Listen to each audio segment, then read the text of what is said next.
Welcome, everybody. I love the new intro video. I was gonna say, we are like fancy schmancy now.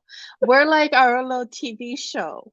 We need to have like produced by or something on there because like we're not fancy. Isn't that awesome? We're fancy, I'm telling you. I'm Yes, excited. it's no, it makes it more official or get. I don't know what the wording I want is, but it makes it very fancy. So Yep. very I fun. also like the fact that we're not staring, waiting for the you are live now. Right.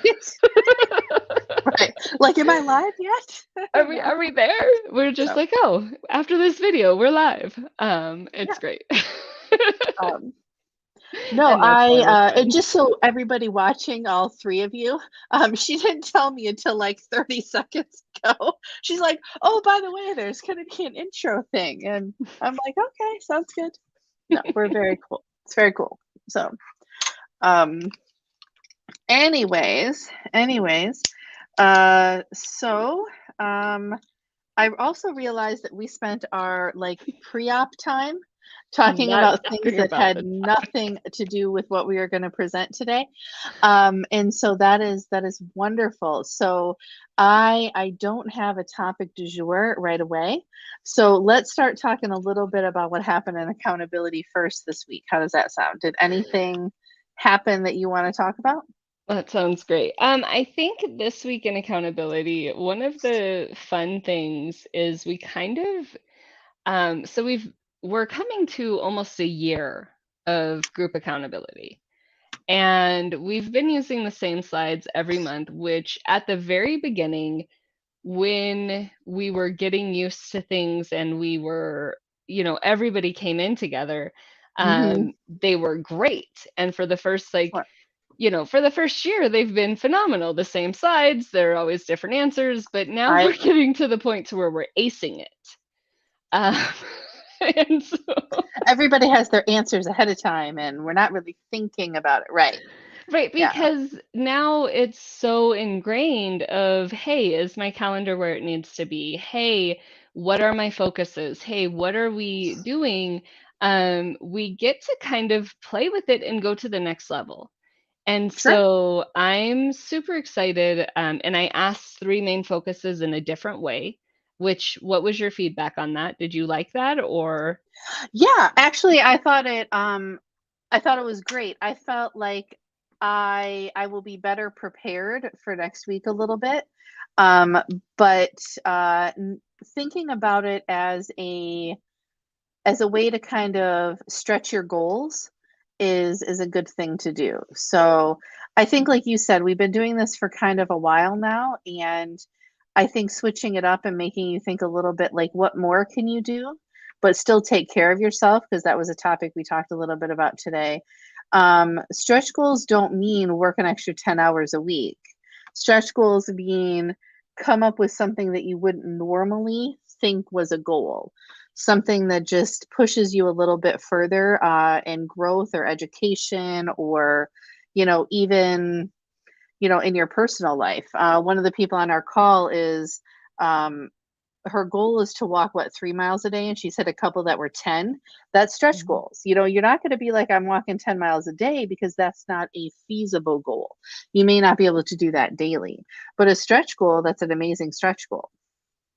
Walking 10 miles a day or 3 miles a day is too soon, Sarah. Too soon. Oh, I'm sorry. That's right. If you don't know and you're watching for the first time, Brittany has a bum knee at the moment, her surgery, and she cannot walk 5 feet at the moment, let alone Can't take one um, step, no weights. right. But she's getting better, Yeah. so she'll be Yeah, walking I 10 love miles that. a day soon.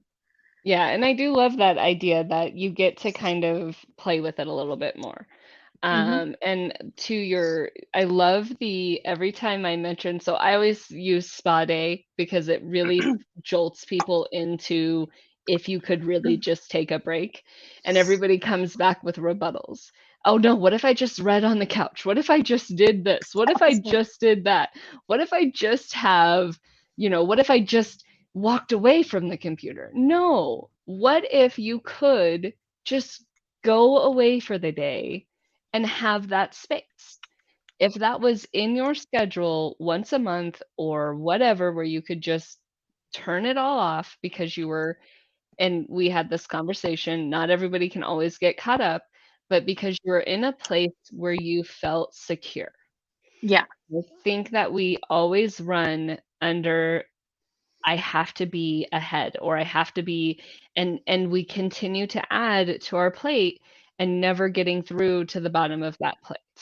Well, and I think when I made jokes on the call about spa day, right? But I think spa day is just a euphemism for what is your version of getting away, right? That could be, you know, one afternoon a week, you go sit for an hour or two at Starbucks and, just play on your phone while drinking a coffee and watching, the humans that walk by.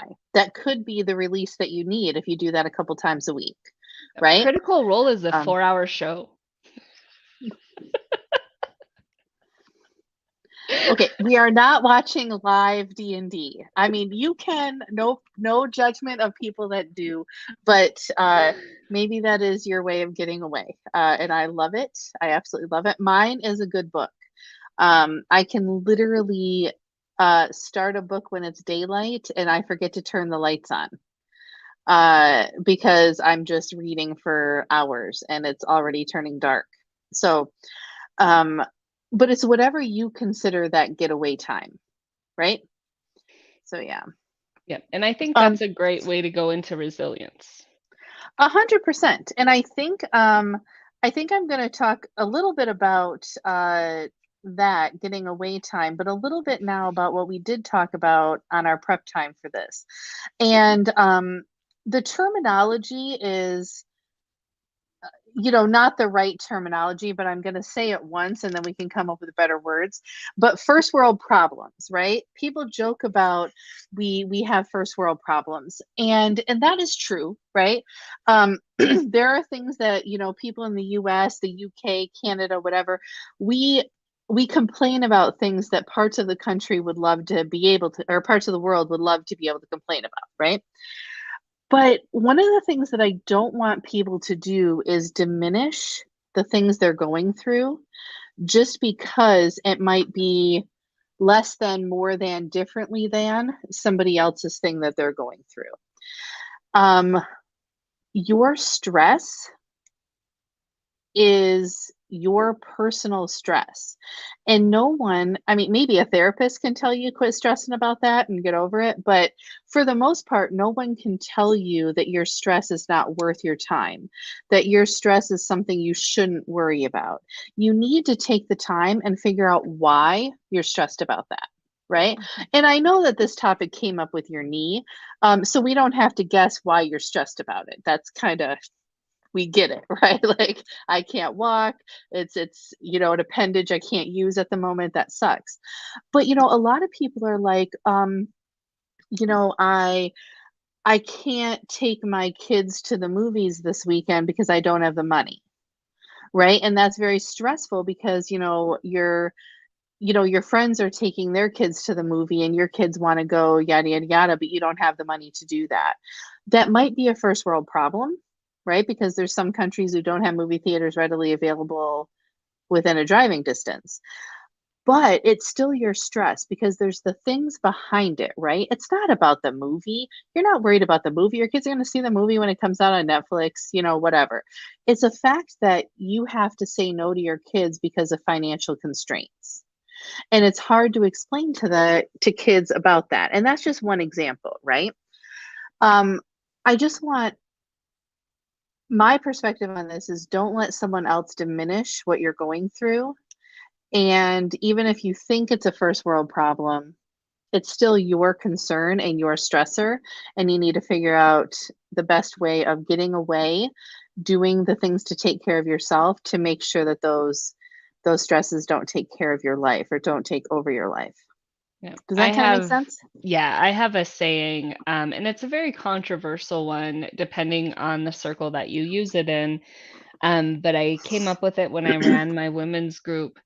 Before then, actually, my saying is a sin is a sin and a hurt is a hurt.